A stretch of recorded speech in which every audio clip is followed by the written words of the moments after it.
দেখ বাবা, মেয়েটা হাসিটা কিন্তু খুব সুন্দর, দেখ না একটু দেখ। বাবা প্লিজ, তুমি বারবার একই কাহিনী করো। এইসব ছবি দেখতে আমার ভালো লাগে না, দেখাও না। এটা দেখ একটু। কার ছবি দেখবো আমি? যার সাথে তোর বিয়ে হবে তার ছবি। প্লিজ, আমি এসব ছবি দেখতে ইন্টারেস্টেড না, ওকে ছবি দেখাবো না। আমার একমাত্র ছেলে তুই, তোর বিয়েতে আমার সব আত্মীয় স্বজন আসবে, যে কারণে আমি তোর জন্য একটা ভালো মেয়ে খুঁজছি। তো খুঁজো, আমি তো বিয়ে করবো না এখন। বাবা এরকম করে বলিস না বাবা, তোকে গুজগাছ করিয়ে আমি একটু হজে যেতে চাই। আমি কি লাগেজ নাকি যে আমাকে গুজগাছ করবো? আর তুমি হজে যাও, হজের সাথে আমার বিয়ের সম্পর্ক কি? আমার বিয়ের সময় মতো আমি করে নিব। এমনও হইতে পারে তুমি হজ থেকে এসে দেখবে আমি বিয়ে করে ফেলছি। তার মানে তুই আমার এই ছবিগুলো দেখবি না, এই তো? দেখবো না, একদম দেখবো না। ঠিক আছে, আজকে থেকে আমি খাওয়া দাওয়া বন্ধ করে দিলাম। As your wish. আচ্ছা, আমার জন্য তোর কি একটু খারাপ লাগে না? একদমই খারাপ লাগে না। তো জানি, ছোটবেলা থেকে দেখছি সব কিছু সহ্য করতে পারো তুমি, কিন্তু ক্ষুধা সহ্য করতে পারো না। তো যেটা পারবা না সেটা নিয়ে ভাবনিও না বাবা, প্লিজ। বাবা প্লিজ বাবা, এই মেয়েটার ছবিটা দেখ না, দেখ না কত সুন্দর, দেখ। ঠিক আছে, রাখো, পরে দেখবো না। থাক, তোকে দেখতে হবে না, আমার বোঝা হয়ে গেছে। তোকে আমি জোর করে বিয়ে দিব।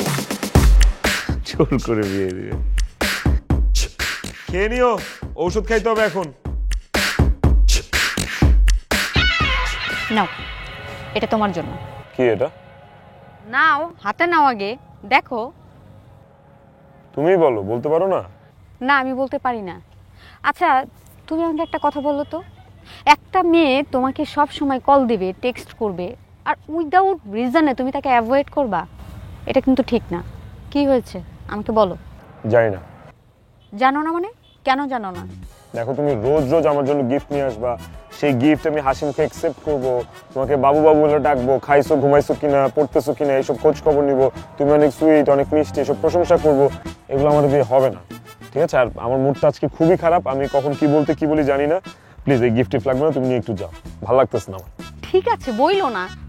আমি কি তোমাকে কখনো বলছি যে তুমি আমার প্রশংসা করো? বলছি? সাথে থাকলে স্বাদ বাড়ে। কোকা কোলা পনে 2 লিটার এখন 99 টাকা ও 2 লিটার 110 টাকা। প্লিজ যাও বলতেছে এখান থেকে। না, যাব না। এই, তোমার কি মনে হয় আমার পেছনে কি কোনো ছেলে ঘোরে না? প্রতিদিন মিনিমাম 100টা ছেলে আমাকে টেক্সট করে, আমাকে কল দেয়, খোঁজ খবর নেয়, আমি কোথায় আছি, কি করছি, এগুলো বলে বলে জাস্ট মাথাটা নষ্ট করে দেয়। কই, আমি তো তাদের কাউকেই পাত্তা দেই না। আমাকে যে রোজ রোজ 200 টাকা করে মেয়ে ফ্রেন্ড রিকোয়েস্ট পাঠায়, আমার সাথে ফেসবুকে থাকতে চায়, ওদেরকে কি আমি পাত্তা দেই, বেল দেই? আচ্ছা, তুমি কি চাচ্ছ বলো তো? ব্রেকআপ চাচ্ছ আমার কাছে? প্রমাণ চাই। কিসের প্রমাণ? তোমার ফোন দাও। ফোন দেবো কেন? তুমি কি আমাকে ট্রাস্ট করো না? আমি তোমাকে ফোন দিতে বলছি, দাও।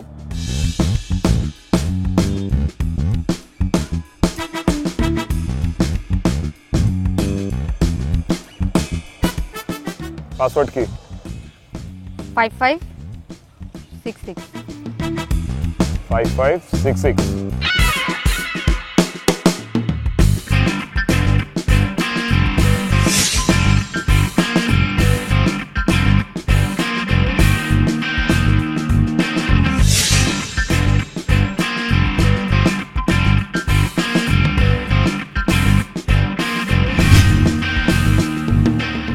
হয়েছে?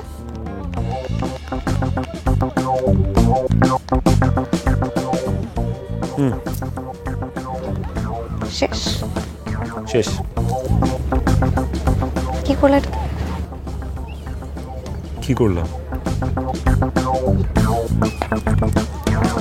দেখো, আমার কাছে মনে হয়েছে যে তুমি অন্য কারোর সাথে চ্যাট ট্যাট করো, লুকায় লুকায় অন্য কারোর সাথে ইনভলভ।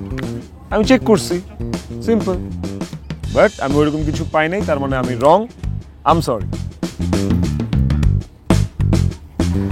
সরি বললে সবকিছু শেষ হয়ে গেল? আর কিছু বলতে হবে? আর কিছু বলতে হবে কিনা তুমি জানো না? আরে এত রাগ করতেছো কেন? এই শহরের 80% সম্পর্ক ব্রেকআপ হয় শুধুমাত্র সন্দেহের কারণে। আমারও সন্দেহ হয়েছিল, এখন আমি ক্লিয়ার। Let's celebrate. করবো না তো কি করবো? একটা ছেলে যে কিনা আমাকে সন্দেহ করে আমার ফোনও চেক করে, তার সাথে আর যাই হোক রিলেশন করা আমার পক্ষে সম্ভব না। তার মানে তুমি কি আমাকে ছেড়ে দিবা? কেন, লজ্জা করছে? মেয়ে নিগো হার্ট হচ্ছে তাই না? আরে দেখো, এই ধরনের কোনো ডিসিশন নিও না, এটা কিন্তু একটা সিলি ম্যাটার ছিল। এই জন্য রিলেশনশিপ ব্রেকআপ করে ফেলতে পারো না। তুমি কোনোদিন আমাকে ফোন